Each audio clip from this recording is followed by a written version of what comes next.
Assalamualaikum warahmatullahi wabarakatuh. Selamat pagi, salam sejahtera buat kita semuanya. Apa kabar Bapak Ibu semuanya? Semoga sehat dan selalu dalam lindungan Allah Subhanahu wa taala. Kali ini saya akan mempresentasikan strategi delivery dari mata pelatihan agenda 2, yaitu agenda kepemimpinan kinerja pada pelatihan kepemimpinan administrator. Untuk itu saya mohon izin share screen.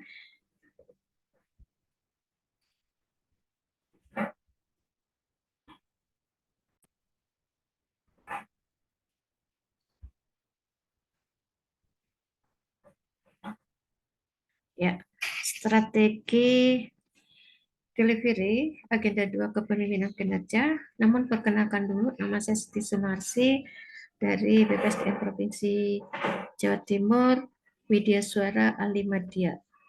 Agenda 2 kepemimpinan kinerja ini saya sering dipanggil Ibu Aci, Bapak Ibu, yaitu Ibu Aku Cinta Indonesia. Di agenda 2 ini, delivery strateginya ini bisa dipakai oleh PKP, bisa dipakai pada PKP dan PKA. Ada 4 poin hal yang penting. Pertama, kebijakan penyelenggaraan. Yang kedua, kebijakan kurikulum. Ketiga, materi agenda. Dan yang keempat, profil peserta pelatihan. Dari kebijakan penyelenggaraan ini ada payung hukum, dasar hukumnya dari pelaksanaan PKA, Undang-Undang Nomor 5 Tahun 2014 tentang Aparatur Sipil Negara, PP Nomor 11 tentang tahun 2017 tentang manajemen PNS, Peraturan LAN Nomor 5 Tahun 2022 tentang penyelenggaraan pemerintahan struktural kepemimpinan. Yang keempat, tentang keputusan Kepala LAN Nomor 37 K1 PDP 07 2022 tentang kurikulum pelatihan struktural kepemimpinan. Adapun desain kurikulumnya ada MOC, e-learning, klasikal, pembelajaran yang harus dilalui oleh peserta. MOC itu pembelajaran secara mandiri. Kemudian setelah selesai, peserta baru boleh mengikuti e-learning, yaitu pembelajaran di dunia maya. Ada 2 kegiatan pokok di situ, ada kegiatan sinkronus dan asinkronus. Selanjutnya ini akan masuk kepada pembelajaran klasikal kalau pembelajaran e-learning udah selesai. Nah, pembelajaran ini Bapak Ibu boleh kita lalui mulai dari agenda 1, yaitu agenda kepemimpinan Pancasila dan nasionalisme. Yang selanjutnya agenda 2, kepemimpinan kinerja yang akan kita bahas nanti. Yang ketiga, agenda manajemen kinerja. Keempat adalah agenda aktualisasi kepemimpinan kinerja. Terakhir, evaluasi untuk menuju kepemimpinan kinerja untuk organisasi berkinerja tinggi. Adapun deskripsi singkat agenda 2, bahwa agenda 2 ini membekali peserta untuk mampu mengelola perubahan sektor publik yang didukung oleh jejaring kerja dan komunikasi efektif dalam memimpin pelaksanaan kegiatan pelayanan publik dalam rangka pencapaian organisasi kinerja tinggi dengan mengedepankan kepemimpinan transformasional.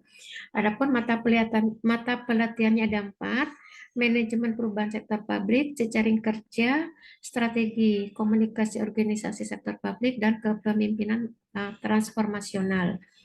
Kemudian agenda 2 ini disajikan dengan sistem blended learning, yang itu menggabungkan antara pembelajaran klasikal dan non-klasikal dengan teknik pembelajarannya pertama EMOC, yang kedua yang ketiga klasikal. Hasil belajar dari agenda 2 setelah mengikuti mata pelatihan agenda 2 ini, peserta mampu menerapkan kepemimpinan transformasional dalam pelaksanaan kegiatan di instansinya sehingga menghasilkan kinerja yang tinggi, menata dan mendayagunakan jaring kerja secara personal dan organisasi. Yang ketiga, membangun komunikasi yang efektif secara internal dan eksternal dalam suatu organisasi publik untuk menunjang pencapaian tujuan di tingkat organisasi. Dan yang keempat adalah memimpin perubahan melalui pemahaman konsep manajemen perubahan sektor publik, kepemimpinan dalam manajemen perubahan. Adapun indikator hasil belajarnya, pertama, menjelaskan konsep dasar kepemimpinan transformasional. Yang kedua, menjelaskan konsep jejaring kerja dan berjejaring kerja atau networking. Yang ketiga, mengenali fungsi dan karakter organisasi publik dan komunikasi publik. Dan yang keempat adalah menjelaskan konsep manajemen perubahan, tuntutan, dan tantangan perubahan organisasi, serta menjelaskan pengelolaan perubahan di unit organisasi dan mempraktekkan analisis permasalahan perubahan atau diagnosa organisasi di unit organisasi dan perspektif manajemen perubahan. Mata pelatihan dan materi pokok agenda 2. Yang pertama, mata pelatihan kepemimpinan transformasional, materi pokoknya ada 3. Konsep dasar kepemimpinan transformasional, konsep dasar coaching dan mentoring. Yang ketiga, penerapan kepemimpinan transformasional menuju organisasi berkinerja tinggi. Mata pelatihan jejaring kerja ada materi pokoknya sebanyak 4. Yang pertama, jejaring kerja network dan berjejaring kerja networking. Kemudian yang kedua, analisis ke jejaring sosial. Ketiga, menata ulang jejaring kerja personal dan organisasi. Yang keempat, pendayagunaan jejaring kerja personal dan organisasi. Materi yang ketiga, strategi organisasi komunikasi sektor publik. Ada 3 materi pokok. Pertama, organisasi publik dan komunikasi yang efektif. Kedua, strategi komunikasi dan komunikasi strategis. Ketiga, komunikasi untuk advokasi kebijakan. Yang keempat adalah materi manajemen perubahan sektor publik. Ada 3 materi pokok. Yang pertama, tantangan perubahan organisasi sektor publik. Yang kedua, konsep manajemen perubahan sektor publik. Yang ketiga adalah tahapan manajemen perubahan sektor publik. Sedangkan learning journal-nya di sini dengan blended learning, pertama MOC, ada pembelajaran 1, 2, dan 3. Ini semuanya 2 hari dengan 10 CP. Nah, yang e-learning ini ada 24 CP dilaksanakan selama 3 hari. Yang pertama sinkronus 1, yaitu 2 CP. Kedua asinkronus 1, 7 CP. Yang ketiga sinkronus 2, 2 CP. Yang keempat asinkronus 2, 7 CP. Yang kelima sinkronus 3, 2 CP. Dan asinkronus 3, 4 CP. Kemudian lanjut pada tatap muka klasikal. Ada di sini 21 CP yang dilaksanakan 2 hari. Klasikal pertama itu 9 CP dan klasikal kedua ini 12 CP. Ini selanjutnya strategi pembelajaran atau teaching strategy blended learning. Yang mana di sini diawali dari MOOC Bapak Ibu. MOOC pertama hari ke-1 agenda 2 di hari ke-4 di PKA. Ada beberapa kegiatan di sini yaitu mendownload modul, bahan ajar, bahan tayang, video, dan bahan pembelajaran lainnya serta aplikasi aplikasi Collabjar atau LMS. Ini ada 5 JP Bapak Ibu MOOC-nya. Kemudian MOOC yang kedua, hari kedua di agenda 2, ini di hari kelima pada PKA juga sama, ini ada 3 JP yang dilanjutkan dengan e-learning Bapak Ibu. E-learning ini adalah pembelajaran di dunia maya, yang mana ada 2 di situ, ada sinkronus dan ada asinkronus. Dan e-learning ini sudah disampaikan tadi bahwa ada sebanyak 24 CP, yang mana dilaksanakan selama 3 hari. Nah, ini saya urai e-learning secara satu persatu. E-learning pertama yaitu di hari ketiga agenda 2, kemudian di PKA itu pas hari ke-13. Bapak Ibu, di sini kita mulai dari kegiatan pembukaan, yaitu pembelajaran sinkronus, ini 2 JP ya. 2 JP ini meliputi pembukaan, ada greeting, salam, dan sapaan hangat kepada peserta, serta berkenalan, berbagi pengalaman. Ini saya masukkan berbagi pengalaman materi agenda 1 atau overview agenda 1. Kenapa? Karena sejatinya agenda 2 itu adalah keberlanjutan dari agenda 1. Sehingga kita melakukan sebuah persepsi di materi agenda 1 untuk menyambungkan nanti masuk ke agenda 2. Selanjutnya, kegiatan pembukaan membantu tanya jawab. Pengalaman peserta tentang kepemimpinan di lingkungan kerja. Ini sama juga berbagi pengalaman.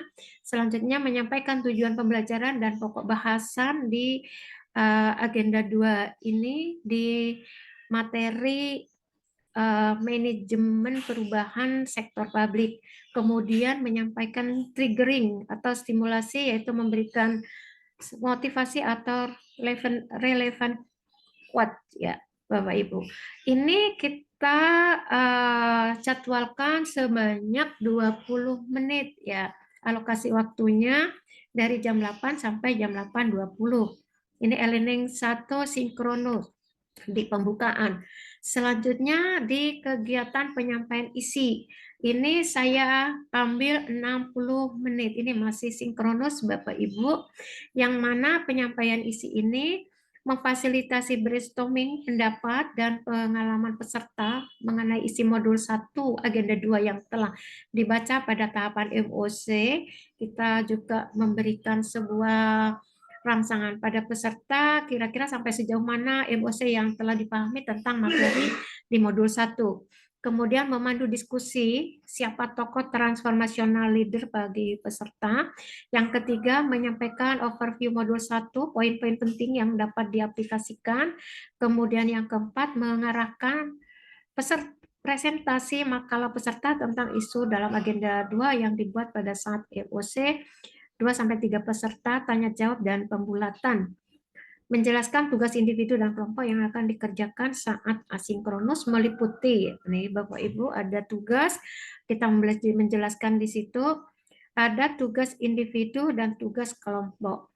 Dalam hal ini tugas individu saya memberikan menyusun learning journal hari pertama di sinkronus, kemudian membuat analisis dan implementasi konsep pengembangan kompetensi pegawai di lingkungan unit masing-masing peserta.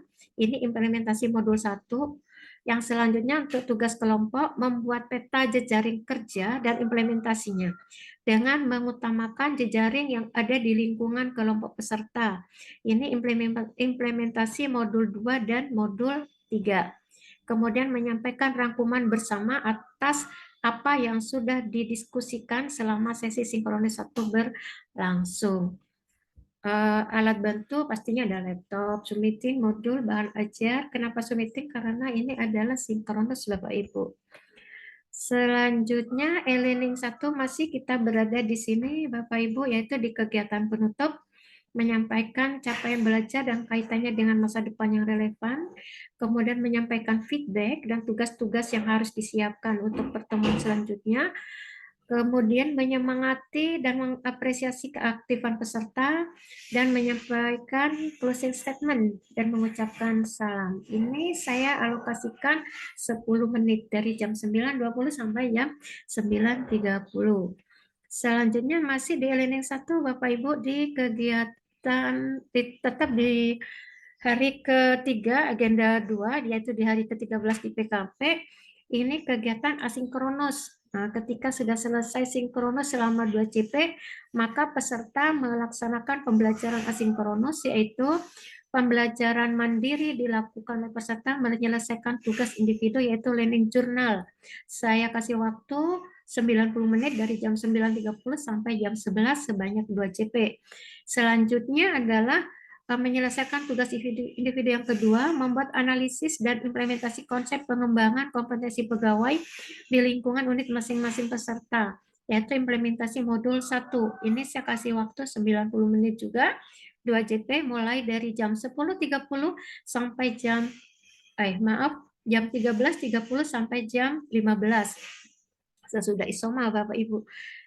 Kemudian yang terakhir adalah menyelesaikan tugas kelompok, membuat peta jejaring kerja dan implementasinya dengan mengutamakan jejaring yang ada di lingkungan kelompok peserta, yaitu implementasi modul 2 dan modul 3. Ini alokasi waktunya 135 menit sebanyak 3 GB, dimulai dari jam 15.45 sampai jam 18.00. Selanjutnya e-learning yang kedua, yaitu di hari keempat, di agenda 2 dan di hari ke-14 di PKA, Bapak Ibu di jadwal PKA hari 14. Ini juga ada kegiatan pembukaan di sinkronus di e-learning kedua ini. Seperti biasa, greeting, salam, dan sapaan hangat kepada peserta, memandu tanya jawab, menyampaikan tujuan pembelajaran dan pokok bahasan. Ini ada kuis juga, Bapak Ibu, ada kuis Kahoot ataupun polling ya. Ini di sinkronus yang kedua ini saya untuk pembukaan ada alokasi waktu 20 menit, dimulai dari jam 8 sampai jam 8.20. Lanjut pada penyampaian isi. Di sini saya kasih alokasi waktu 60 menit Bapak Ibu selama 1 jam di sinkronus ini penyampaian isi, yaitu memandu brainstorming pendapat dan pengalaman peserta mengenai isi modul 2 dan modul 3 agenda 2 yang telah dibaca atau dipelajari di MOC, mengarahkan presentasi makalah peserta tentang isu-isu agenda 2 yang dibuat pada saat MOC, antara 2 sampai 3 peserta ini Bapak Ibu, karena waktunya terbatas, kita sampel aja di situ. Kemudian dilakukan tanya jawab dan penggulatan. Yang ketiga, membuat simulasi advokasi, peserta menyampaikan makalah dan tugas kelompok tentang peta jejaring kerja dan strategi komunikasi. Tiga narasumber atau kelompok yang tampil masing-masing 10 menit. Ini diambil 3 orang. Kemudian menjelaskan tugas individu yang akan dikerjakan saat asinkronus nanti. Masing-masing, yang pertama, menyusun learning journal hari kedua, menganalisis organisasional of feature pada instansi masing-masing dengan menggunakan metode analisis serta kaitannya dengan pencapaian IKU dan Renstra organisasi sebagai implementasi di modul 4 nanti. Menyampaikan rangkuman bersama atas apa yang sudah didiskusikan selama sesi sinkronus 2 berlangsung. Selanjutnya di e-learning kedua ini, di hari keempat agenda 2 dan hari ke-14 di PKA ini, kegiatan berikutnya setelah penyampaian isi, ini ada kegiatan penutup, yaitu isinya menyampaikan capaian belajar dan kaitannya dengan masa depan, relevan dengan materi modul yang sudah dibahas, menyampaikan feedback pastinya dan tugas-tugas. Yang ketiga, menyemangati dan mengapresiasi keaktifan peserta. Yang keempat adalah menyampaikan closing statement dan mengucapkan salam. Ini saya kasih waktu 10 menit di sinkronus penutup di hari kedua. Selanjutnya di e-learning kedua ini, di hari ke-14 ini, Bapak Ibu asinkronus, yaitu masuk kepada pembelajaran mandiri, melaksanakan tugas, yaitu yang pertama learning journal, ada waktu 135 menit, dari jam 9.30 sampai jam 11.45, yaitu 3 CP, kemudian dilanjut dengan asinkronus yang kedua di hari ke-14 ini tentang menyelesaikan tugas individu menganalisis organisasional of voucher pada instansi masing-masing dengan menggunakan metode analisis serta kaitannya dengan pencapaian IKU, indikator kinerja utama, dan renstra organisasi. Dalam hal ini adalah implementasi modul keempat. Selanjutnya ini ada waktu 180 menit atau 4 CP. Lanjut ke e-learning yang ketiga, hari kelima agenda 2 dan hari ke-15 di PKA. Nah, ini sudah hari yang ketiga yang terakhir di sinkronus Bapak Ibu. Seperti biasa ada pembukaan 20 menit ya. Ada gathering, pemandu tanya jawab, menyampaikan tujuan pembelajaran, ada kuis, ada Kahoot ataupun polling. Selanjutnya di sinkronus ketiga ini, di e-learning ketiga, penyampaian isi. Yang pertama, memandu brainstorming pendapat dari pengalaman ya peserta mengenai isi modul 4 di agenda 2 yang telah dibaca di MOC, melakukan overview modul 4 dan diskusi, mengarahkan presentasi makalah peserta tentang isu-isu dalam agenda 2 yang dibuat pada saat MOC, membuat simulasi webinar. Presentasi ini peserta Bapak Ibu